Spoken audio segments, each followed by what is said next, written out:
नमस्कार बच्चों, हम पढ़ रहे हैं मानव में रक्त परिसंचरण तंत्र अर्थात रक्त परिसंचरण तंत्र के माध्यम से हमारे शरीर में ट्रांसपोर्टेशन होता है, परिवहन होता है पदार्थों का। हमारी बॉडी में कोशिकाएं जो होती हैं उन तक रक्त के माध्यम से हम आवश्यक पदार्थों को भेजते हैं तथा वहाँ से अपशिष्ट पदार्थों को बाहर निकालते हैं। तो यहाँ हम पिछले टॉपिक में हम रक्त परिसंचरण तंत्र की बात कर रहे थे। तो मानव में जो रक्त परिसंचरण तंत्र होता है उसके 3 भाग होते हैं। पहला होता है रक्त, दूसरा होता है रुधिर वाहिनियाँ और तीसरा होता है हृदय, ब्लड वेसल्स और हार्ट। ये 3 भागों का हम अध्ययन करते हैं परिसंचरण तंत्र के अंतर्गत। तो इसमें हम सबसे पहले यहाँ पर रक्त की अर्थात ब्लड की बात करेंगे। तो ब्लड क्या है, रक्त क्या है?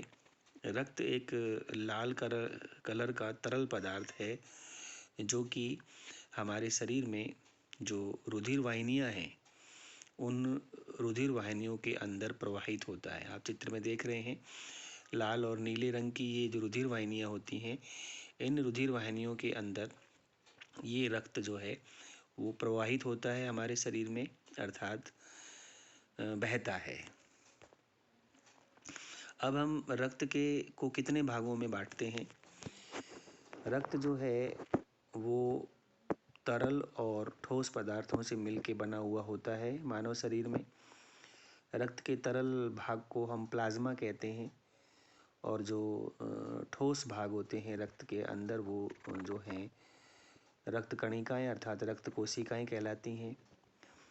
और ये रक्त कोशिकाएं जो होती हैं ये 3 प्रकार की होती हैं जो कि रक्त का ठोस भाग होती हैं।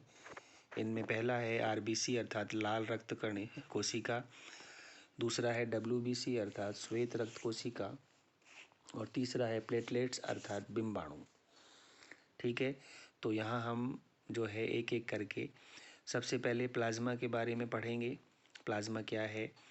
प्लाज्मा एक तरल द्रव है जो कि ब्लड के अंदर पाया जाता है, इसे हम प्लाज्मा कहते हैं। तो ये एक लिक्विड है, रक्त का रुधिर का तरल भाग होता है प्लाज्मा, जो कि रक्त के अंदर उपस्थित होता है। जबकि ठोस भाग में हम यहाँ जो रुधिर कोशिकाएं हैं, रुधिर कणिकाएं हैं, उनके बारे में यहाँ पर हम अध्ययन करेंगे अर्थात पढ़ेंगे। तो देखिए ये एक रक्त वाहिनी है और इसके अंदर जो है कौन कौन से भाग होते हैं। तो हम यहाँ पे देख रहे हैं कि जो हल्के पीले रंग का तरल पदार्थ है वो प्लाज्मा होता है। इस प्लाज्मा के अंदर होती हैं आरबीसी अर्थात लाल रुधिर कणिकाएं डूबी रहती हैं। इसी प्लाज्मा में डब्ल्यूबीसी अर्थात श्वेत रुधिर कणिकाएं डूबी रहती हैं और इसी प्लाज्मा में जो प्लेटलेट्स हैं, बिंबाणु हैं, वो उपस्थित होते हैं अर्थात पाए जाते हैं। तो हमारे रक्त में लगभग जो हल्के पीले रंग का तरल पदार्थ होता है जिसे प्लाज्मा कहते हैं, ये 55% भाग होता है और 1% से कम जो भाग है वो श्वेत रक्त कणिकाओं और बिंबाणुओं का होता है रक्त में और लगभग 45% जो भाग है वो जो है रक्त में आरबीसी का अर्थात लाल रुधिर कणिकाओं का होता है। इस चित्र में आप देख रहे हैं कि जो हल्के पीले रंग का ये जो तरल पदार्थ है ये प्लाज्मा है और इसमें उसके बाद ये जो लाल रंग की गोलाकार संरचनाएं हैं ये आरबीसी हैं। इनकी संख्या यहाँ ज़्यादा है, प्लाज्मा से कम है। प्लाज्मा 55% है और आरबीसी 45% है। तो जो रक्त कणिकाएं होती हैं उनमें आरबीसी की संख्या अधिक होती है। उसके बाद फिर डब्ल्यूबीसी की संख्या होती है। यहाँ देखिए ये वाइट कलर के जो गोले दिखा रखे हैं ये श्वेत रुधिर कणिकाएं हैं और उसके बाद ये जो अर्धचंद्राकार भाग है, इस संरचनाएं दिखा रखी हैं, ये प्लेटलेट्स होते हैं। तो प्लेटलेट्स की जो संख्या है वो, और जो आपके श्वेत रुधिर कणिकाओं की जो संख्या है वो लगभग 1% से भी कम होती है। अब हम यहाँ प्लाज्मा की बात करते हैं। प्लाज्मा जो होता है वो एक तरल द्रव होता है ब्लड का, जिसे हम प्लाज्मा कहते हैं। ये एक हल्के पीले रंग का तरल द्रव होता है। इस प्लाज्मा के अंदर लगभग 92% जल होता है। इसके अलावा कुछ लवण और प्रोटीन इसके अंदर घुले हुए होते हैं, पाए जाते हैं।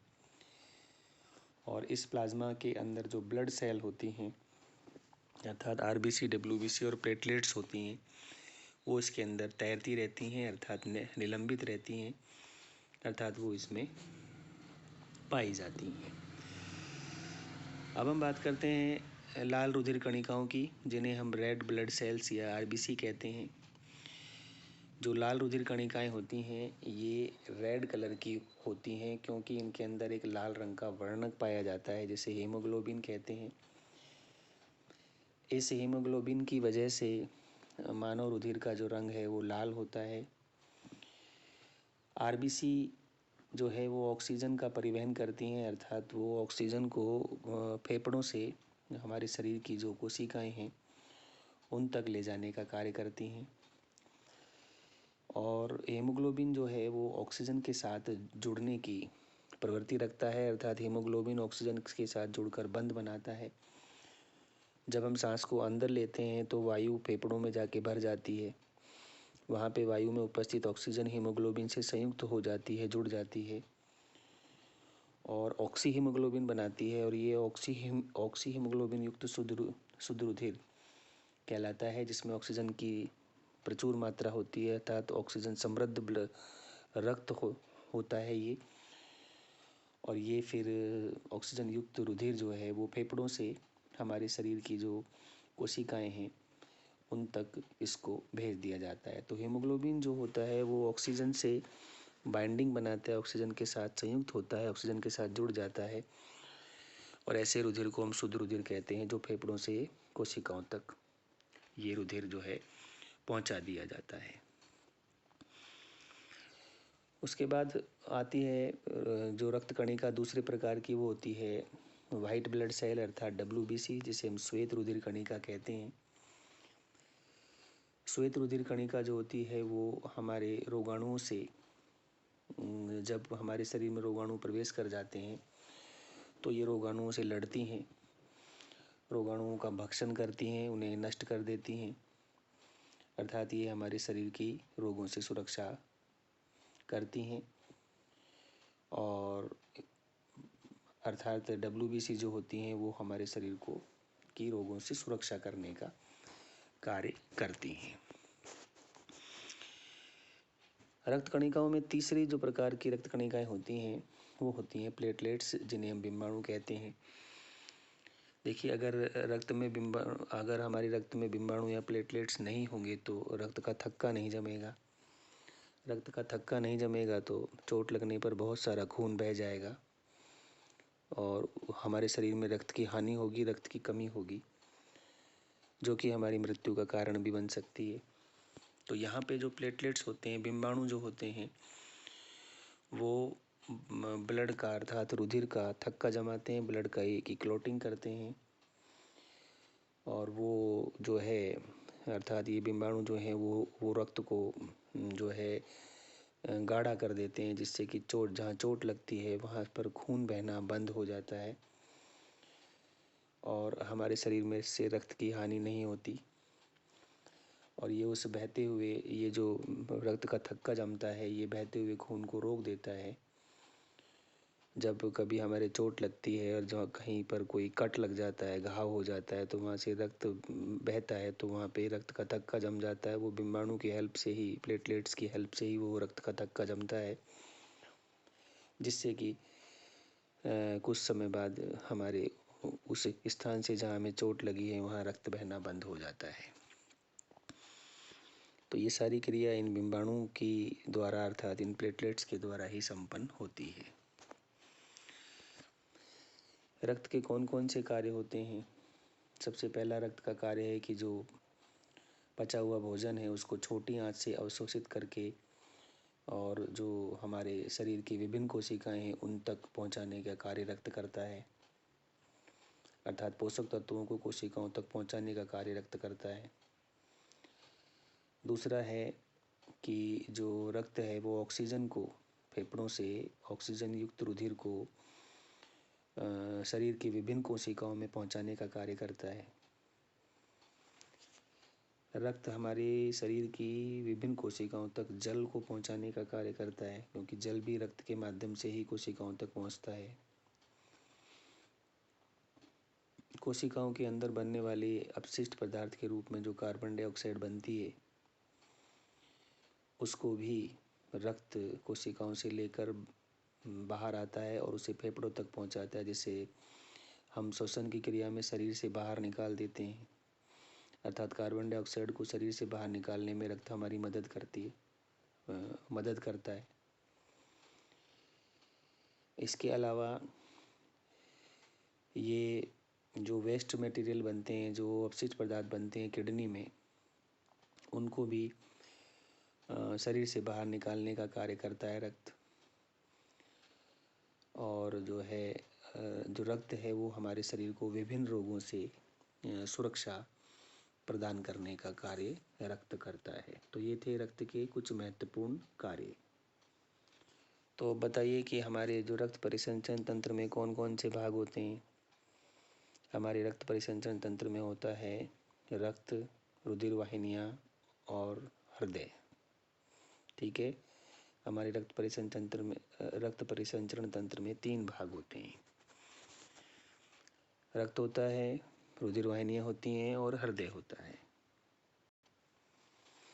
बताइए निम्न में से किसकी वजह से हमारे रुधिर का रंग लाल होता है।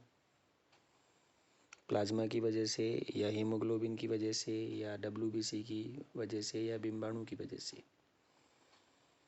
इस खालिस्तान में क्या आएगा? इसमें आएगा हीमोग्लोबिन। वो कौन सी रक्त कणिकाएं हैं जो हमें रोगों से लड़ने में हमारी मदद करती हैं और रुधिर का थक्का जमाने में हमारी मदद करती हैं? तो रोगों से लड़ने में मदद करती हैं श्वेत रुधिर कणिकाएं अर्थात WBC, और रक्त का थक्का जमाने में मदद करती हैं वो हैं प्लेटलेट्स अर्थात बिम्बाणु। ऑक्सीजन को फेफड़ों से हमारे शरीर की कोशिकाओं तक ले जाने का कार्य कौन करता है? ऑक्सीजन का परिवहन फेफड़ों से कोशिकाओं तक कौन करता है? प्लेटलेट्स, RBC, WBC या उपरोक्त सभी? तो यहाँ पे RBC जो है वो ऑक्सीजन को फेफड़ों से कोशिकाओं तक ले जाने का कार्य करती है। तो ये था रुधिर और उसकी संरचना और उसके कार्य। अगले पीरियड में हम यहाँ पर रुधिर वाहिनियों के बारे में पढ़ेंगे और उसके बाद हम मानव हृदय की संरचना और उसकी क्रियाविधि के बारे में पढ़ेंगे। धन्यवाद।